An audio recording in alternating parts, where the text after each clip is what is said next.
નમસ્કાર ખેડૂત મિત્રો, ફરી એક વખત ખેડૂત સહાયક ચેનલમાં તમારું હાર્દિક સ્વાગત છે। ખેડૂતો માટે સૌથી મોટા સમાચાર કહી શકાય, કારણ કે ગુજરાત સરકારે 10,000 કરોડનું રાહત પેકેજ છે એ જાહેર કર્યું છે। વર્ષ 2025 માટે આ પ્રથમ છે એ સહાય આપવામાં આવી રહી છે। ગુજરાતના મુખ્યમંત્રી ભૂપેન્દ્રભાઈ પટેલે રાજ્યના ખેડૂતો માટે 10,000 કરોડનું રાહત પેકેજ છે એ જાહેર કર્યું છે। રાજ્યના ખેડૂતો માટે સૌથી મોટા સમાચાર સામે આવ્યા છે। ગુજરાતના મુખ્યમંત્રી ભૂપેન્દ્રભાઈ પટેલે રાજ્યના ખેડૂતો માટે 10,000 કરોડનું રાહત પેકેજ જાહેર કર્યું છે। રાજ્યના મુખ્યમંત્રી ભૂપેન્દ્ર પટેલે આ જાહેરાત કરી હતી। તેમણે વિડીયો સંદેશના માધ્યમથી છે એ આ રાહત પેકેજ અંગે જાણકારી આપી હતી।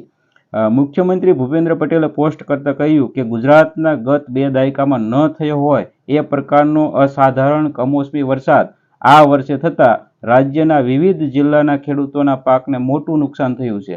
આ સંદર્ભે મેં તથા મારા સાથી મંત્રીઓએ જુદા જુદા જિલ્લાઓમાં જઈ અસરગ્રસ્ત ખેડૂતો સાથે પ્રત્યક્ષ વાતચીત કરી અને તેમની સ્થિતિ જાણી હતી। કુદરતી આપત્તિની આ ઘડીમાં ધરતીપુત્રોની વ્યથાને સમજી રાજ્ય સરકાર પૂરી સંવેદનાથી તેમને પડખે ઊભી છે। તો રાજ્યમાં છે એ વરસેલા કમોસમી વરસાદથી પાકને મોટું નુકસાન થયું છે, તો એમાં ગુજરાતમાં વરસેલા કમોસમી વરસાદે ખેડૂતોને મોટું નુકસાન પહોંચાડ્યું હતું। ગુજરાતના ખેડૂતો બરબાદ થઈ ગયા છે।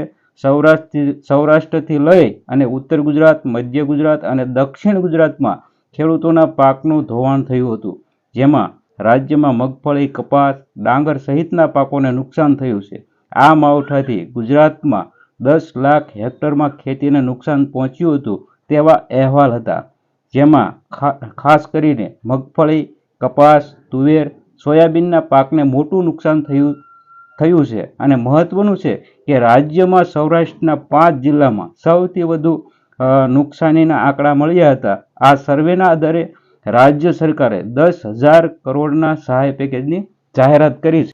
તો ખેડૂત મિત્રો, સરકાર છે એ ખેડૂતોને છે એ હેક્ટર દીઠ 22,000 રૂપિયા છે એ ચૂકવવા માંગે છે। તો આમાં સરકાર છે એ 2 હેક્ટરની મર્યાદાની અંદર છે એ આ સહાય ચૂકવવામાં આવશે। તો મિત્રો, આવા જ અવનવા વિડીયો જોવા માટે અમારી ચેનલ સાથે જોડાયેલા રહો અને અમારી ચેનલને લાઇક, શેર અને સબસ્ક્રાઈબ કરવાનું ભૂલતા નહીં। આભાર મિત્રો।